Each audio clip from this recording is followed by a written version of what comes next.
विद्यार्थी मित्रों नमस्कार। आज हम लोग फर्स्ट चैप्टर के यूक्लिड की विभाजन प्रमेयिका के बारे में पढ़ेंगे। इससे पहले मैं एक वीडियो बनाया हूँ, उसमें संख्याओं के बारे में परिचय दिया गया है।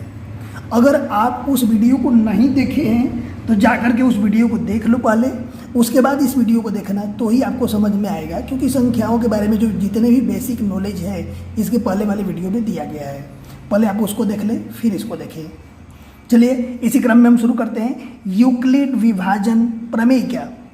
ये यूक्लिड विभाजन प्रमेयिका क्या है, कैसे समझेंगे, तीनों शब्दों को अलग अलग देखें, उसके बाद इसके बारे में पूरा पढ़ेंगे। पहला शब्द दिया गया है यूक्लिड। तो यूक्लिड एक गणितज्ञ का नाम है, एक वैज्ञानिक का नाम है। फिर दूसरा शब्द है विभाजन। विभाजन यानी डिवीजन। विभाजन का मतलब होता है भाग देना। तो भाग देने के बारे में भी हम लोग बहुत पहले से सीखते आए हैं। इसके बाद है प्रमेयिका। प्रमेयिका क्या है, पहले इसके बारे में हम लोग समझें। प्रमेयिका क्या है, देखिए कुछ ऐसे कथन होते हैं जो पहले से ही सिद्ध होते हैं, उनके बारे में अपने को सिद्ध करने की कोई ज़रूरत नहीं होती। उदाहरण के रूप में हम ऐसा जाने कि 2 और 2 कितना होता है, 4 होता है। 2 और 2 4 होता है। ये किसी को सिद्ध करने की ज़रूरत नहीं है, यह एक कथन है, ये पहले से ही सिद्ध है। 2 और 2 4 होता है, इसीलिए फिर से यहाँ से अगर ऐसे दिया हुआ रहेगा कि 2 + 2 + 2 = कितना हो जाएगा, तो हम लोग जानते हैं कि 2 और 2 4 होता है, फिर 4 और 2 क्या हो जाएगा, 6 हो जाएगा। तो कुछ कथन ऐसे होते हैं जो पहले से ही सिद्ध होते हैं। अब उनका प्रयोग नए कथनों को या नई समस्याओं को सिद्ध करने के लिए किया जाता है। उदाहरण के रूप में जब हम दुकान पर जाते हैं और दुकानदार को बोलते हैं कि 1 किलोग्राम चीनी दो, तो क्या करता है, 500 ग्राम और 500 ग्राम के 2 बाट वो अपने तराजू के ऊपर रख देता है। तो हम पहले से जानते हैं कि ये 500 ग्राम और 500 ग्राम 1000 ग्राम होगा या 1 किलोग्राम होगा। ये पहले से ही सिद्ध है, उसको सिद्ध नहीं किया जाता कि 500 500 1000 होगा या 1 किलोग्राम होगा। ये कथन पहले से ही सिद्ध है। तो कुछ कथन ऐसे होते हैं जो पहले से ही सिद्ध होते हैं और दूसरे कथनों को सिद्ध करने में उसका उपयोग किया जाता है। इसी चीज़ को हम प्रमेयिका कहते हैं। देखिए हम प्रमेयिका की परिभाषा आपके सामने बता रहे हैं। प्रमेयिका क्या है, यह एक सिद्ध किया हुआ कथन है जिसे अन्य कथनों को सिद्ध करने में प्रयोग करते हैं। ये हो गया अपना प्रमेयिका। अब आगे देखते हैं एल्गोरिदम के बारे में कि एल्गोरिदम क्या है।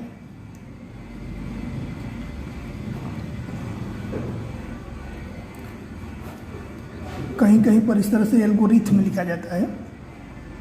अब देखिए किसी भी काम करने की एक प्रक्रिया होती है। उदाहरण के रूप में अगर अपने को चाय बनाना है तो उसमें पानी डालेंगे, दूध डालेंगे, इसके बाद चाय पत्ती डालेंगे, चीनी डालेंगे, उसको उबालेंगे, ठीक है। और सब एक सिस्टम से होता है कि हाँ ये डालेंगे ये डालेंगे। उसी तरह से अगर हम दूसरा उदाहरण देखें, अगर अपने को शर्ट सिलवाना है तो सबसे पहले अपने कहाँ पर जाएंगे, कपड़े की दुकान पर जाएंगे। कपड़े की दुकान पर जाने के बाद वहाँ से हम लेंगे कपड़ा। कपड़े के बाद कपड़े ले करके और उसको टेलर के यहाँ लेके जाएंगे। वो टेलर क्या करेगा, उसकी कटिंग करेगा। इसके बाद कटिंग करने के बाद क्या करेगा, उसकी सिलाई करेगा, ठीक है। फिर अपना शर्ट तैयार होगा। अब देखिए ये एकदम क्रमबद्ध चरणबद्ध है, इसमें कोई काम आगे पीछे नहीं हो सकता। ऐसा नहीं होगा कि पहले कटिंग हो जाएगा उसके बाद कपड़े खरीदने जाएंगे, ऐसा नहीं। इसको सिस्टम से ही करना पड़ेगा, इसी निश्चित स्टेप से ही करना पड़ेगा। यानी किसी भी काम को करने के लिए अपने को क्या चाहिए, एक निश्चित स्टेप चाहिए, फिक्स स्टेप चाहिए कि अपने ऐसे ही काम को शुरुआत करते हैं। तो मैथ्स के अंदर क्या होता है, मैथ्स के अंदर उदाहरण के रूप में अगर देख लो कि 10 भागा 2 गुणे 2 + 5 दिया हुआ है, तो हम लोग बहुत पहले से भाग जोड़ का नियम, यानी पहले भाग, इसके बाद गुणा, इसके बाद जोड़ और इसके बाद घटाओ। ये हम जानते हैं कि एकदम निश्चित क्रम से ही होता है। इसमें आगे पीछे करोगे गलत होगा, आंसर नहीं आएगा। सबसे पहले अपने को भाग करना है तो भाग करना ही है।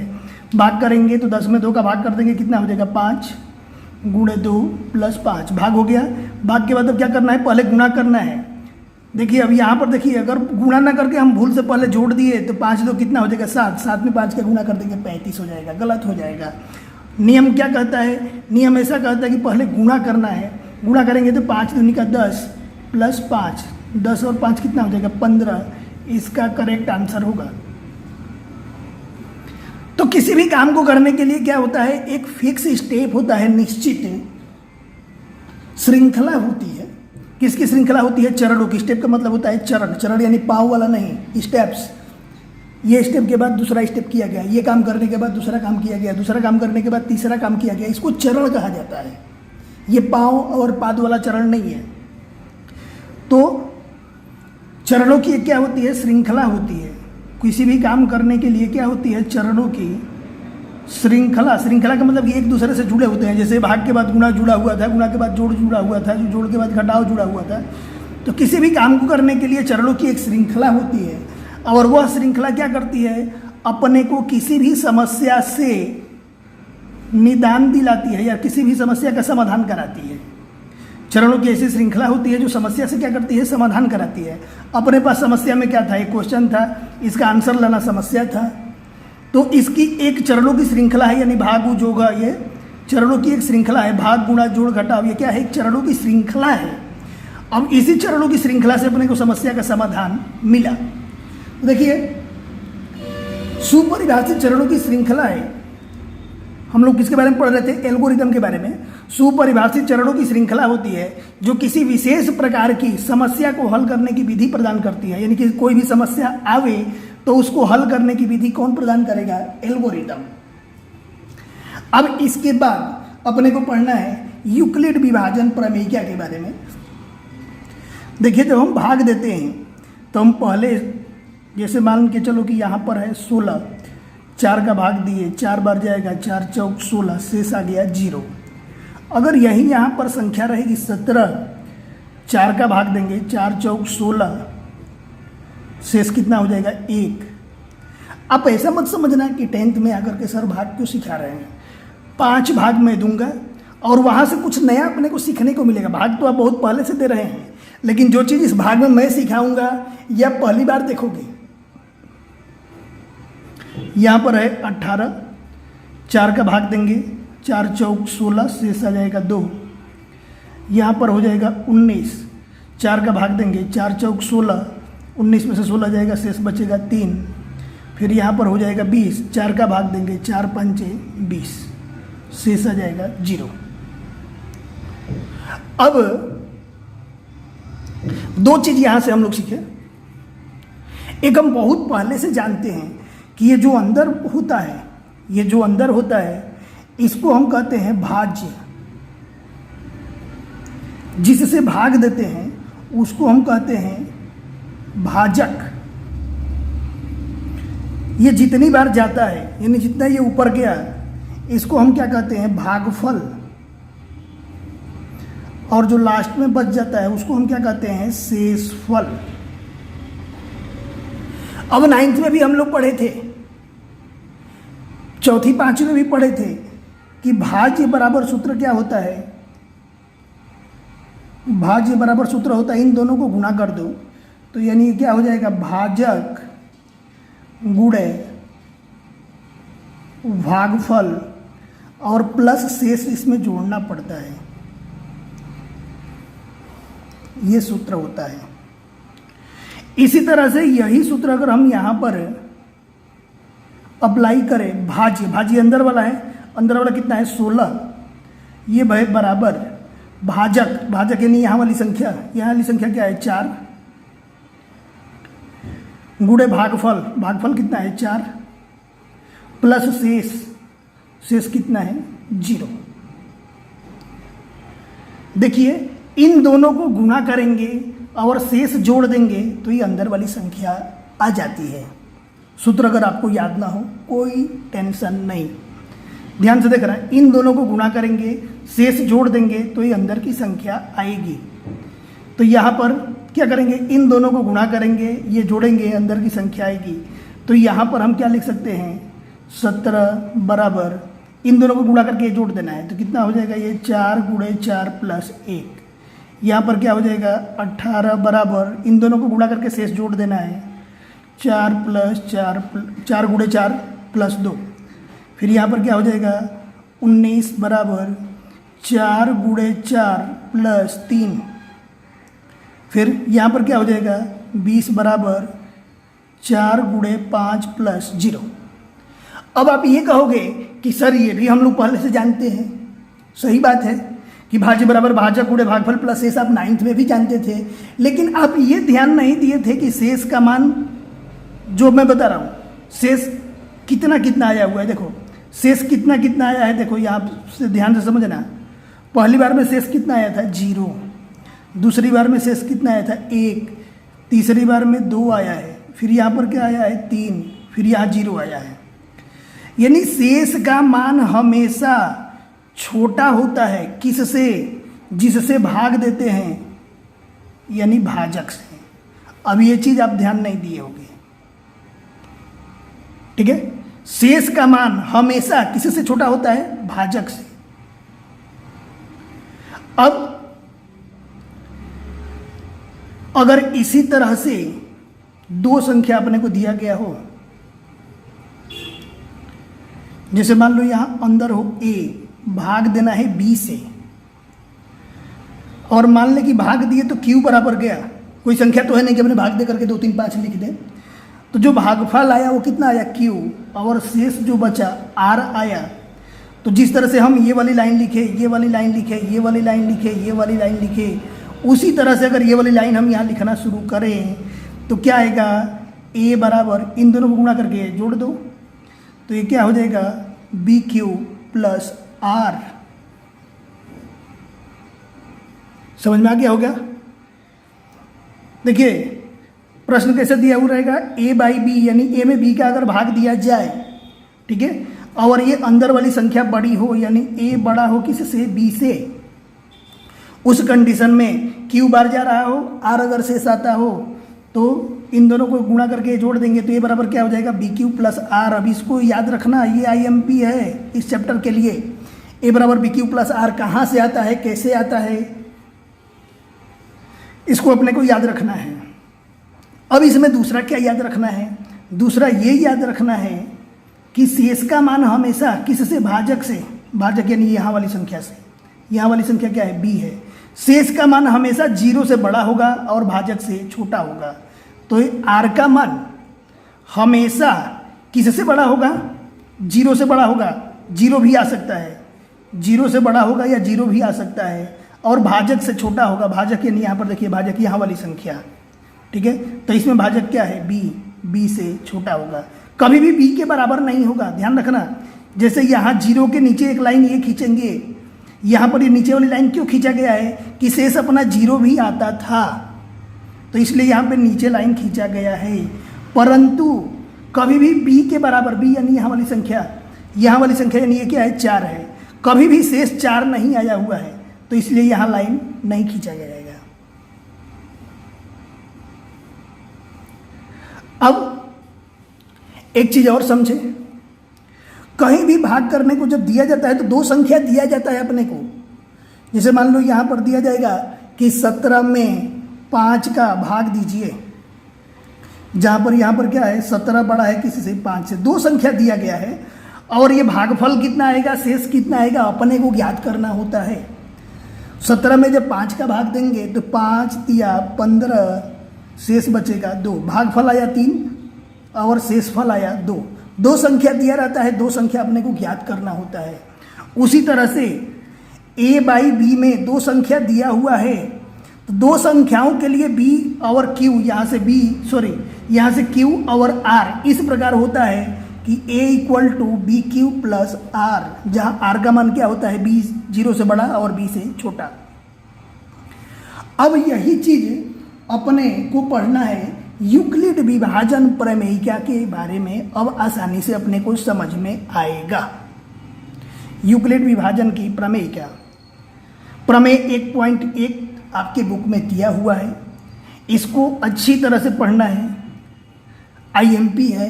ये भी गारंटी है कि बिना ये प्रमेय पढ़े मैं प्रश्नावली चला दूंगा, आपको समझ में आ जाएगा। परंतु जब आप 12th में जाओगे, आगे कॉलेज में जाओगे, जब नीचे से आपका बेसिक क्लियर नहीं रहेगा तो वहाँ आपको कुछ समझ में नहीं आएगा। इसके लिए मैं इतना टाइम ले रहा हूँ। दो धनात्मक पूर्णांक ए और बी दिए रहने पर, यानी दो संख्या अपने को ए और बी दिया हुआ हो, देखिए यहाँ पर भाग देने के लिए मैं बताया था ए और बी दो दिया हुआ है, ए बटे बी में भी ए और बी दो दिया गया है, दो अपने को ज्ञात करना है। तो दो धनात्मक पूर्णांक ए और बी दिए रहने पर एक ऐसी अद्वितीय पूर्णांक संख्याएं प्राप्त होती है, कौन कौन सी, क्यू और आर विद्यमान है। विद्यमान मतलब पहले से रहती है। इस प्रकार से क्यू और आर रहता है कि ए बराबर बी क्यू प्लस आर, जहाँ आर का मान क्या होता है, 0 या 0 से बड़ा होता है और भाग देने वाली संख्या बी से हमेशा छोटा रहता है। ये अंतराल याद रखना, यहाँ पर डबल लाइन है, यहाँ पर सिंगल लाइन ही रहेगा। ठीक है, अब तो ये समझ में आ गया होगा कि दो धनात्मक पूर्णांक ए और बी दिए रहने पर ऐसी अद्वितीय पूर्णांक, यानी ऐसे अद्वितीय का मतलब कोई दूसरा ना हो, यानी ऐसी एक एक संख्या अपने को मिलेगी जिससे कि A equal to B Q plus R हो, जहाँ जहाँ 0 इज लेस देन और equal to R less than B. अब अपने को पढ़ना है यूक्लिड विभाजन एल्गोरिदम। ठीक है, यूक्लिड विभाजन एल्गोरिदम, एल्गोरिदम के बारे में हम पहले से पढ़ चुके हैं कि एल्गोरिदम क्या होता है। तो एल्गोरिदम क्या होता है यहाँ पर देख लीजिए फिर से एक बार कि चरणों की एक श्रृंखला होती है जो किसी भी समस्या को हल करने की विधि प्रदान करती है। यानी एल्गोरिदम ऐसा चरण की श्रृंखला है जो किसी समस्या को समाधान करता है। तो जब यूक्लिड विभाजन एल्गोरिदम आएगा तो ये किस चरण की श्रृंखला होगी, तो यूक्लिड विभाजन एल्गोरिदम विभाजन प्रमेयिका पर आधारित है, यानी इसी सूत्र पर आधारित है। और दो धनात्मक पूर्णांकों ए और बी का HCF हाईएस्ट कॉमन फैक्टर, यानी इसको हम शॉर्ट में मौसा भी कह सकते हैं। ठीक है, महत्तम समापवर्तक HCF हाईएस्ट कॉमन फैक्टर, इसको हम क्या कहते हैं, मौसा परिकलित करने की तकनीकी है।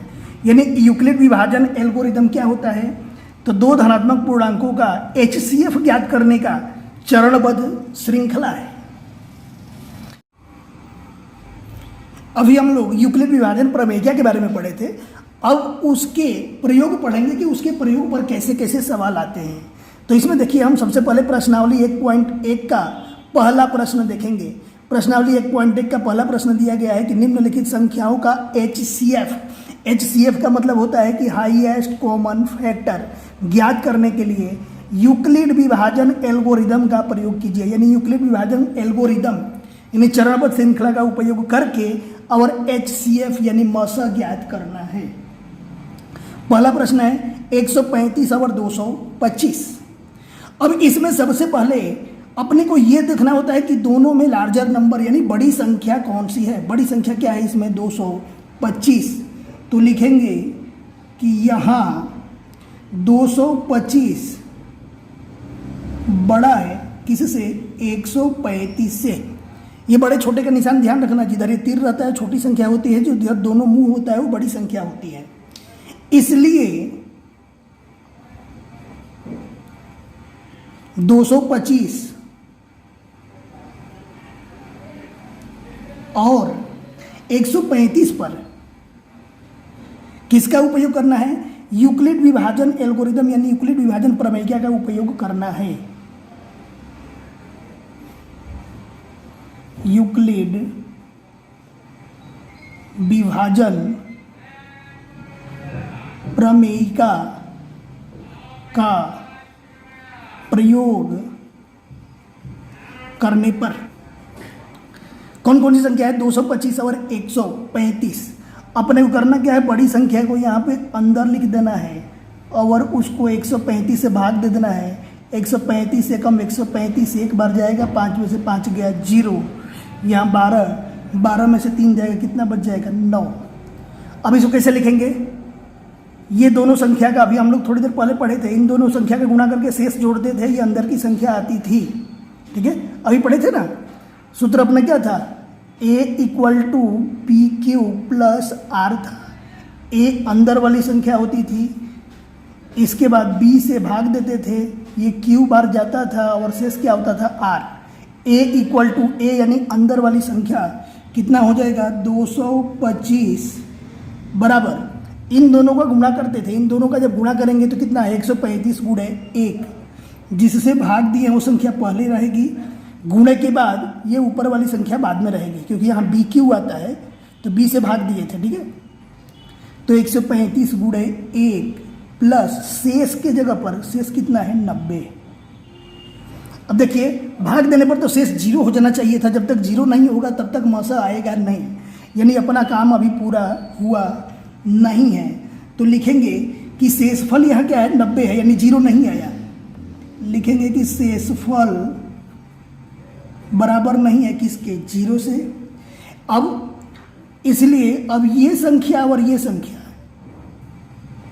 दो संख्या को फिर से अपने लेंगे, इसलिए 135 और 90 के लिए 135 और 90 के लिए अब यहाँ से यही लिखना वापस, यूक्लिड विभाजन प्रमेयिका का प्रयोग करने पर आप ये पूरा लिखना, ठीक है।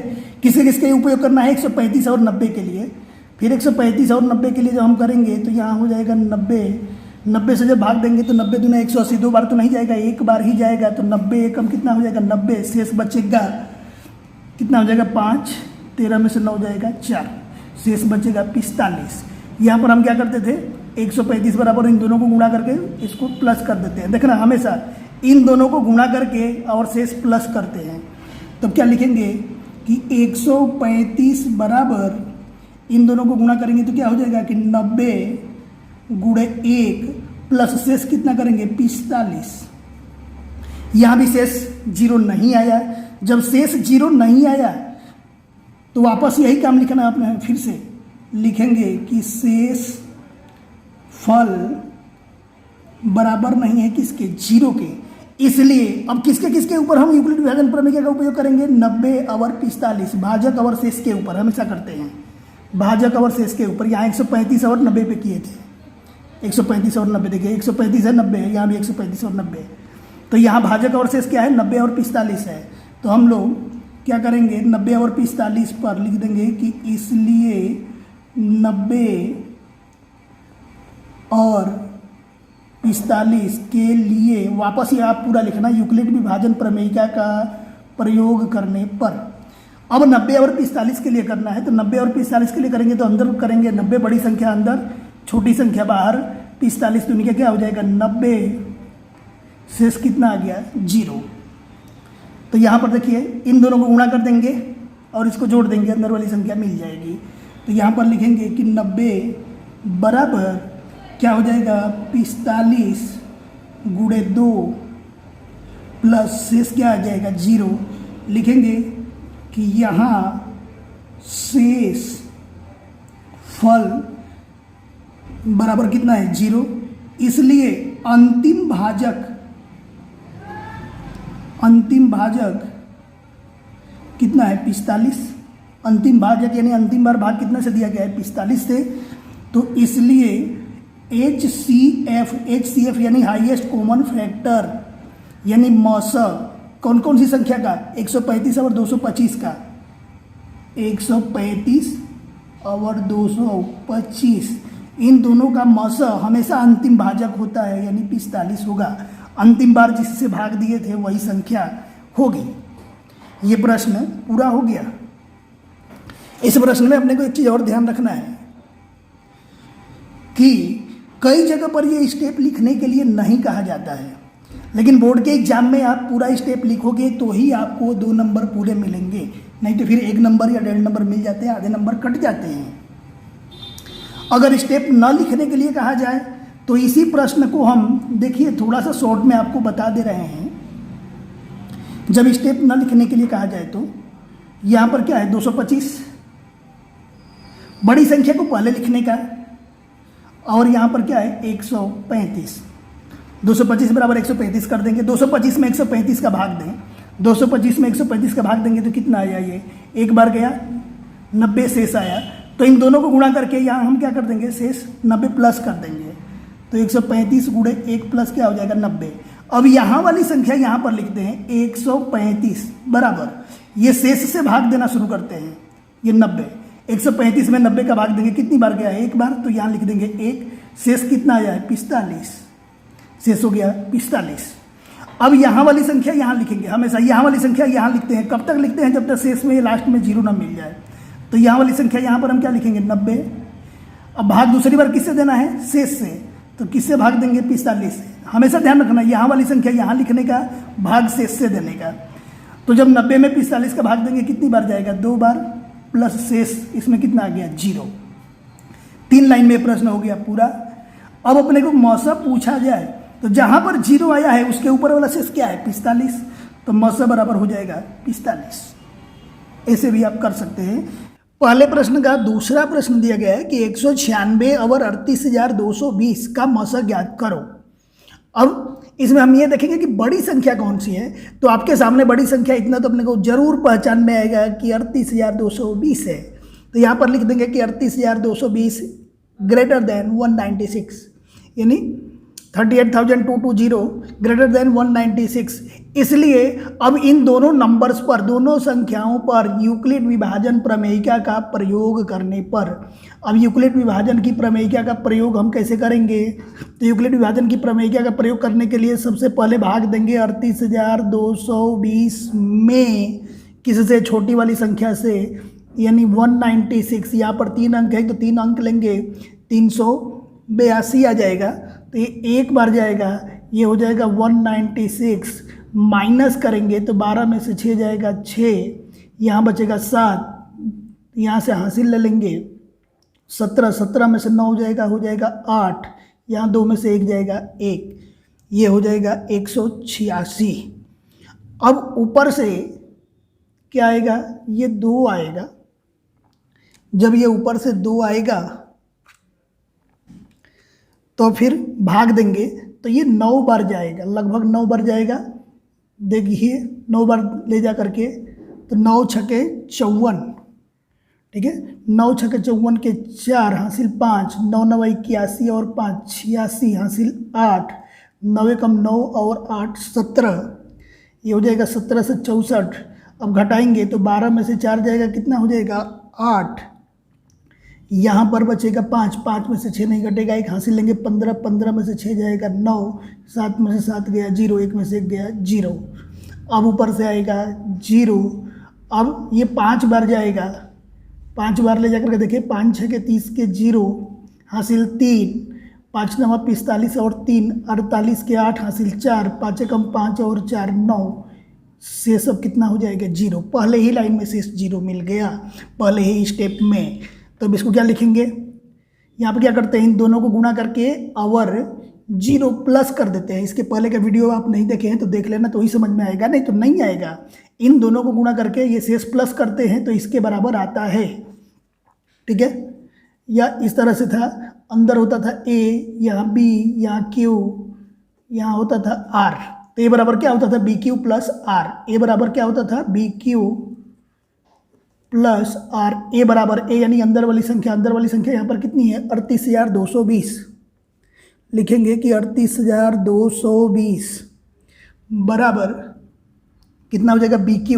B की जगह पर कितना हो जाएगा? 196 और गुड है Q यहाँ वाली संख्या कितना हो जाएगा? 195 प्लस R यानी क्या है? शेष है, कितना हो जाएगा? 0। ये ऐसे शॉर्ट में समझ लें कि इन दोनों को गुणा करके शेष जोड़ देते हैं तो 196 गुणे 195 प्लस शेष कर देंगे तो कितना हो जाएगा? 0 बराबर ये अंदर वाली संख्या हो जाती थी। देखिए यहाँ पहले ही स्टेप में शेष क्या मिल गया? 0। लिखेंगे कि यहाँ शेषफल बराबर 0 है, इसलिए भाजक, इस कंडीशन में भाजक कितना है? 196। भाजक कितना है? 196। जहां पर शेष 0 मिले उस कंडीशन में जिस संख्या से हम भाग देते हैं वही संख्या मौसा होता है। भाजक बराबर कितना हो जाएगा? 196। तो इसलिए HCF किसका 38,220 कोमा दे करके दूसरी संख्या क्या है? 196। इन दोनों संख्याओं का HCF यानी दोनों संख्याओं का हाईएस्ट कॉमन फैक्टर ये कितना हो जाएगा? 196। ये हो गया आंसर। अब देखें तीसरा प्रश्न।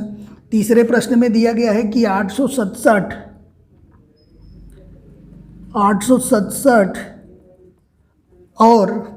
255, 867 और 255, इसमें बड़ी संख्या क्या है 867। तो लिखेंगे कि यहाँ 867 बड़ा है किससे, 255 से,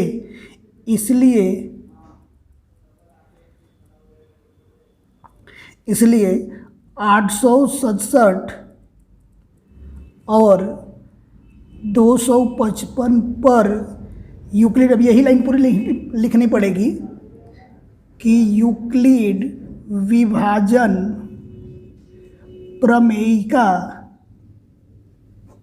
का प्रयोग करने पर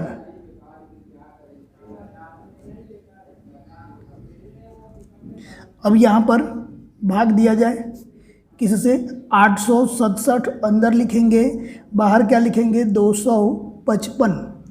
867 में 255 का जब हम भाग देंगे ये जाएगा 3 बार, 3 5 15 के 5 हासिल 1, 3 5 15 और 1 16 हासिल 1, 3 दूनी का 6 और 1 7, 7 में से 5 जाएगा 2, 6 में से 6 जाएगा 0, 8 में से 7 जाएगा 1। अब इसको कैसे लिखेंगे, इन दोनों को गुणा करके और ये शेष जोड़ देते हैं, अंदर वाली संख्या आ जाती है। ठीक है, तो यहाँ से हम क्या लिखेंगे कि 867 बराबर इन दोनों का गुणा करना पड़ेगा, 255 गुणे 3 और प्लस शेष के जगह पर कितना लिखेंगे 102। अब देखिए यहाँ शेषफल शून्य नहीं आया तो लिखेंगे कि शेषफल बराबर नहीं है किसके, 0 के, इसलिए अब किस पे भाजक और शेष पर, तो कितना हो जाएगा 255 और 102 पर यूक्लिड का विभाजन प्रमेयिका प्रयोग करने पर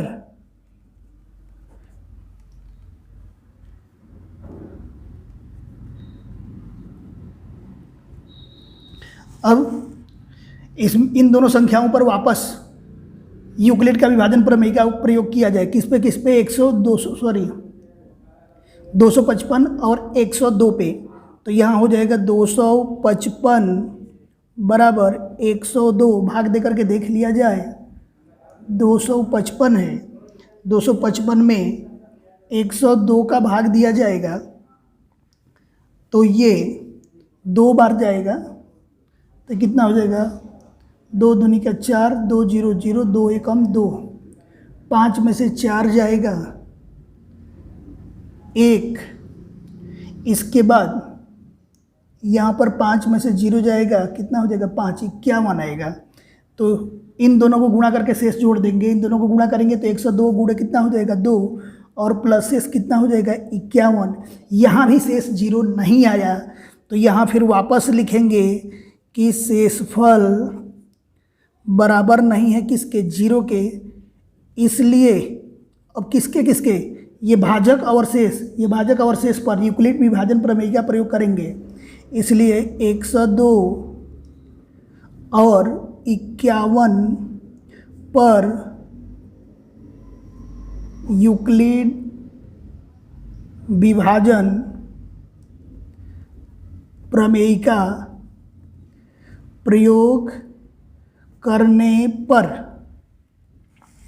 अब इसमें साइड में भाग दे करके देख लिया जाए, किस पे 102 और 51, यहाँ हो जाएगा 102 और यहाँ हो जाएगा 51, 2 बार जाएगा, 2 एकम 2, 2 पंचे 10, शेष हो जाएगा 0। तो अब इसको कैसे लिखेंगे कि 102 बराबर 51 गुणे 2 प्लस शेष कितना हो जाएगा 0।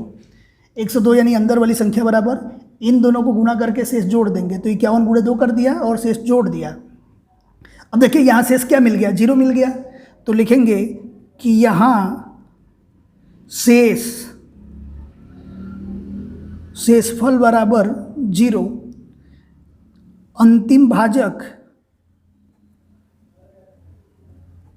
बराबर यहाँ पर किस संख्या से भाग दिया गया था 51 से, यहाँ किससे भाग दिया गया था 51 से, अंतिम भाजक बराबर 51 है।